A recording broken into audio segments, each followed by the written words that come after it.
2024 ஆண்டு பொதுத் தேர்தலில் சுயேட்சையாக போட்டியிடும் கணபதி பிள்ளை மோகன் அவர்களுடனான நேர்காணல். இந்த பொது தேர்தலில் நீங்கள் முன்வைக்கும் கொள்கை விளக்கம் என்ன? தமிழ் தேசியத்திற்கு பாதகம் இல்லாமல் அபிவிருத்திக்கான கட்டமைப்பு. அந்த வகையிலே எங்களுடைய முதல் இலக்கு கல்வி. மட்டக்களப்பு மாவட்டத்திலே பின்தங்கிய பிரதேசங்களிலே தொழில்நுட்ப கல்விகள் முன்னுரிமை வழங்கப்பட வேண்டும். அதற்கான ஏற்பாடுகளை செய்து கொடுக்கப்பட வேண்டும். அதே வேளையிலே கிழக்கு மாகாண பல்கலைக்கழகத்திலே, அதாவது மட்டக்களப்பு பல்கலைக்கழகத்திலே சட்டபீடம், பொறியியல் பீடம் அமைப்பதற்கான சகல ஏற்பாடுகளும் செய்து கொடுக்கப்படும். மட்டக்களப்பு மாவட்ட அரசியல்வாதிகளின் ஊழல்கள் பற்றி அதிகமாக குரல் கொடுத்தவர்களில் நீங்களும் ஒருவர்.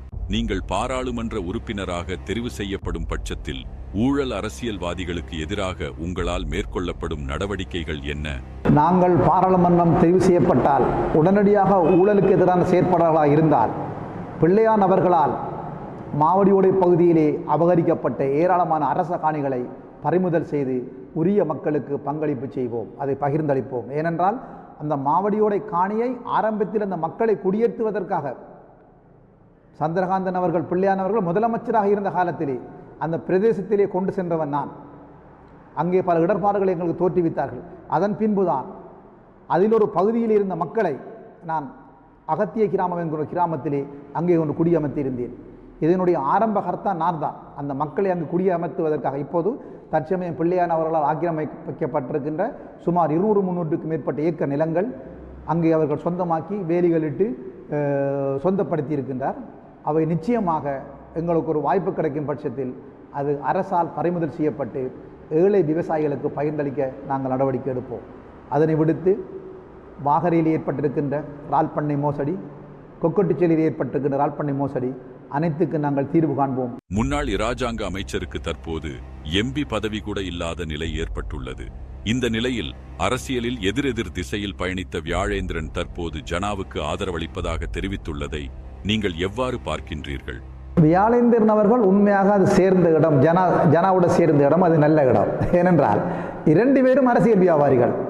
எந்த பொருளை எப்படி முலாம் பூசி எப்படி சாயம் பூசி விற்பது என்பதிலே கைதேர்ந்தவர்கள். ஜனா அவர்கள் உண்மையிலேயே ரணில் விக்ரமசிங்க அவர்களால் உருவாக்கப்பட்ட சங்கு சின்னத்திலே ஊடாக இன்று களமிறங்கியிருக்கிறவர். அது எல்லோருக்கும் தெரியும். ரணில் விக்ரமசிங்க தான் ஜனாதிபதி தேர்தலிலே சங்கை கொண்டு வந்தவர் ரணில் விக்ரமசிங்க அவர்கள். அதே போன்று வியாழேந்திரன் அவர்கள் அவர் ஒரு அரசியல் வியாபாரி.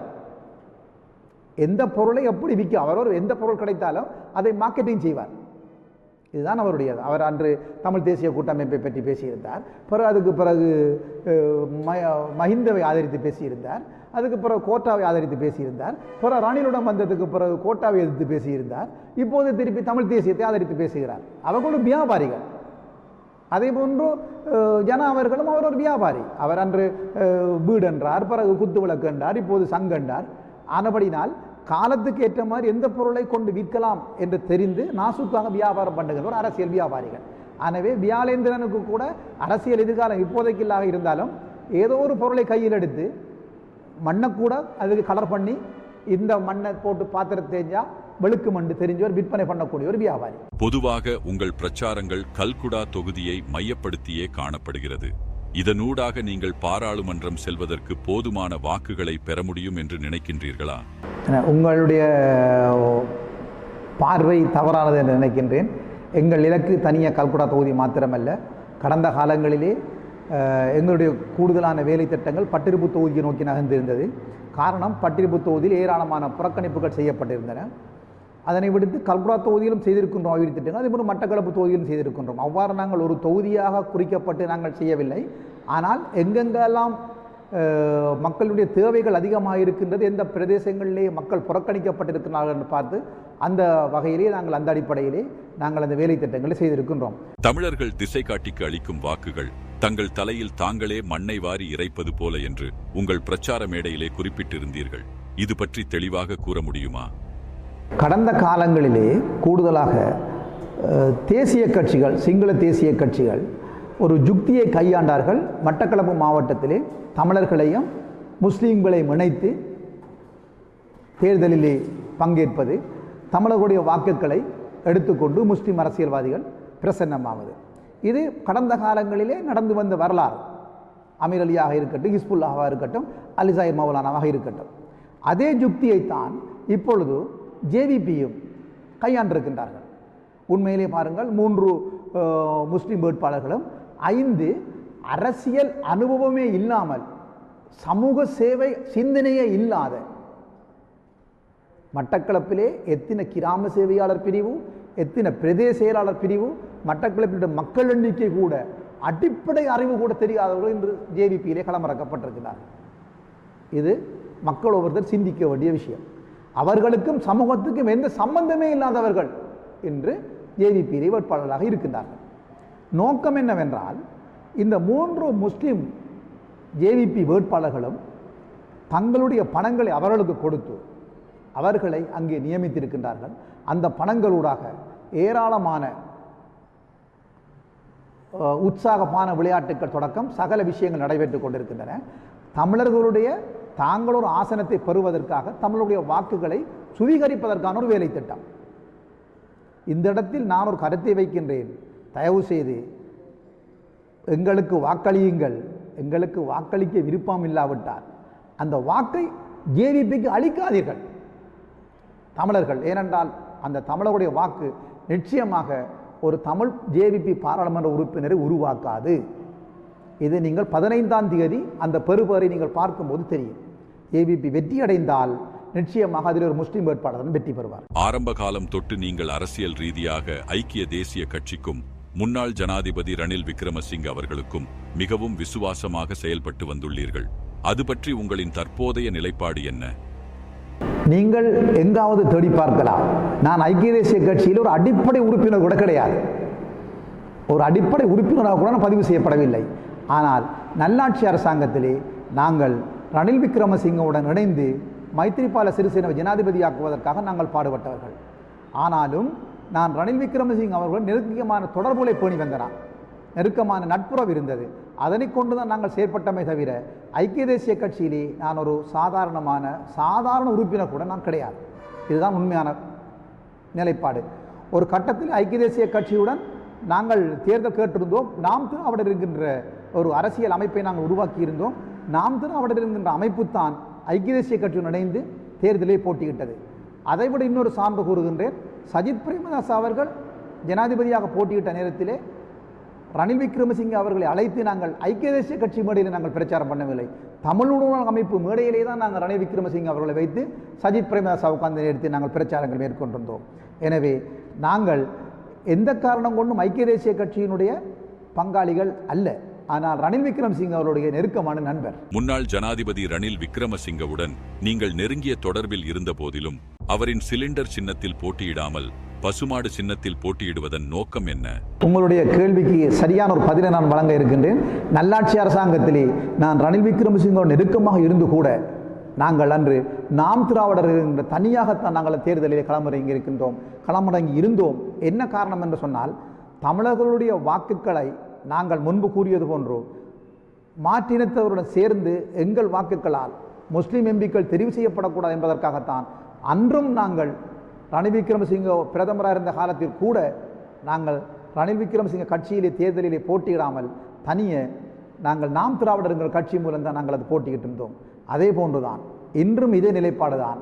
நாங்கள் சிங்கள தேசிய கட்சியுடன் இணைந்து தமிழர்களுடைய வாக்குகளை முஸ்லிம்களுக்கு நாங்கள் முஸ்லிம் பிரதிநிதி பெறுவதற்கு ஒருபோதும் துணை போக மாட்டோம். இதுதான் எங்களுடைய கோட்பாடும் கொள்கையும்.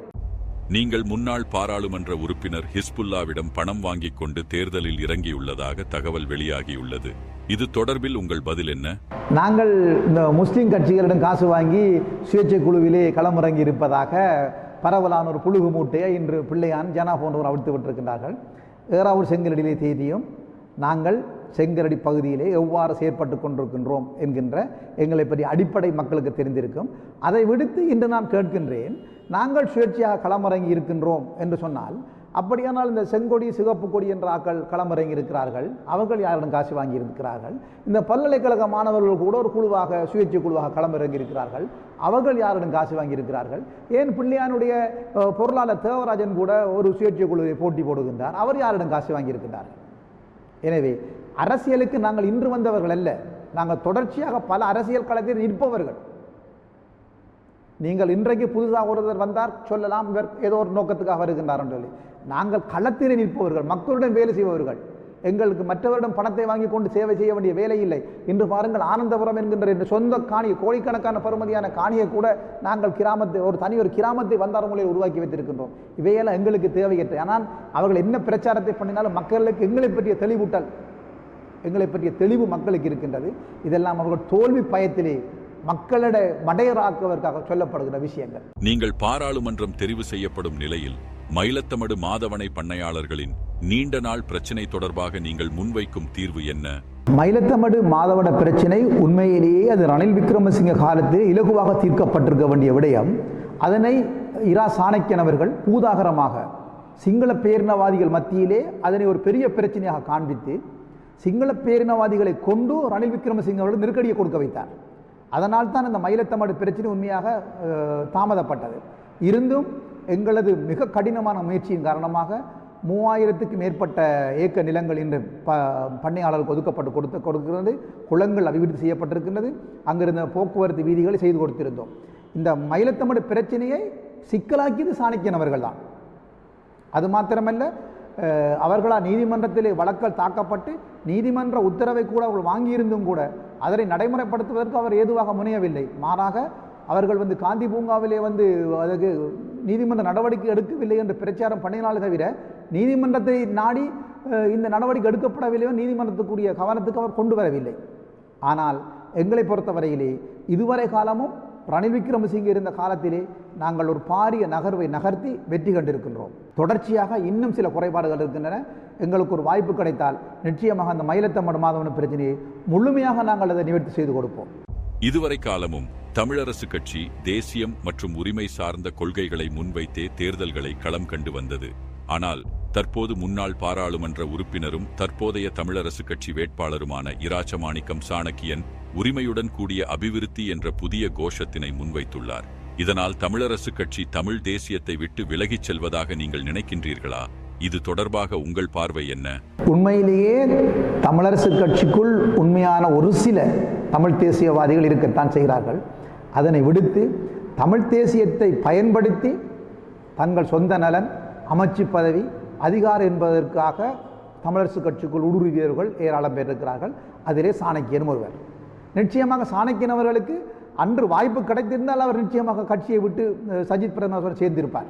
சஜித் பிரேமதாச வந்திருந்தார், ஆட்சி அமைத்திருந்தார். அவர் உண்மை ஒரு தமிழ் தேசியவாதி கிடையாது. அவர்களெல்லாம் தமிழ் தேசியத்தை பாவித்து மக்களை ஏமாற்றுகின்ற ஒரு ஏமாற்று பேர் வழிகள். தமிழ் தேசியத்தும் அவர்களுக்கும் எந்த விதமான உரிமையும் கிடையாது. ஒரு விஷயத்தை நான் கேட்கின்றேன். மஹிந்த ராஜபக்ஷ அவர்களுடைய பாசறையில் இருந்து கொண்டு தமிழ் வாழ்க, தமிழீழம் வாழ்க என்று சொல்லியிருப்பாரா? சொல்லியிருக்க மாட்டார் தானே. அவருடைய அரசியல் தேவைக்காக, அவருடைய பதவிக்காக தமிழரசு கட்சிக்குள் வந்தவர். அவருடைய நகர்வை சரியாக நகர்த்தி கொண்டிருக்கின்றார். அவருடைய நகர்வை தமிழ் தேசியத்தை பாவித்து அவருடைய நகர்வை நகர்த்தி கொண்டிருக்கின்றார். இதுதான் உண்மையானது. இன்று தமிழ் தேசியம் சந்து சிரிக்கின்றது. உண்மை அதுதான். தேர்தல் காலங்களில் பழமை வாய்ந்த கட்சிகளே மக்களுக்கு இலவசங்களை வழங்கி வாக்கு சேகரிப்பதாக குற்றச்சாட்டு முன்வைக்கப்படுகிறது. அது தொடர்பில் உங்கள் பார்வை என்ன? இன்று மட்டக்களப்பு மாவட்டம் மிக உற்று நோக்கி கவனித்துக் கொண்டிருக்கின்றது. மாவட்டத்திலே சாராய கலாச்சாரத்தை சாணக்கியன் அவர்களும் பிள்ளையானவர்களும் போட்டி போட்டு செய்து கொண்டிருக்கின்றார்கள். எங்களுடைய மக்களை அழிவு பாதைக்கு, அரசியலுக்காக மக்களுடைய அழிவு பாதைக்கு இந்த சாராயத்தை கொடுத்து இந்த சமூகத்தை சீரழித்துக் கொண்டிருக்கின்றார்கள். இதை தயவு செய்து ஒவ்வொரு மட்டக்களப்பு மாவட்டத்தில் இருக்கின்ற மாவட்ட நலனை விரும்புகின்ற ஒவ்வொரு மக்களும் சிந்தியுங்கள். இவர்களா உங்கள் சமூகத்துக்கு சேவை செய்ய போகிறார்கள்? நீங்கள் சிந்தித்து பாருங்கள். ஏனென்றால் சாராய கலாச்சாரம் நீங்கள் அதை யாரும் மறைப்பதற்கில்லை. ஒவ்வொரு குடிமகனுக்கும் தெரியும். சாணக்கியனும் பிள்ளையானும் மாறி மாறி ஏட்டிக்கு போட்டியாக சாராயங்கள் இறைத்துக் கொண்டிருக்கின்றார்கள். போதாதற்கு ஜனாவர்களும் சாராயத்தை கொடுத்துக் கொண்டிருக்கின்றார்கள். எனவே தயவு செய்து நிறுத்துங்கள். இது போன்ற சமூக சீரழிவை, கலாச்சார சீரழிவை எமது சமூக மத்தியிலே உங்கள் அரசியல் நலனுக்காக நீங்கள் அதை பாவிக்கக்கூடாது என்பதனை நான் இத்தால் உங்கள் ஊடகங்களாக இந்த மக்களுக்கு, இந்த அரசியல்வாதிக்கு இந்த செய்தியை கொண்டு வருகின்றேன்.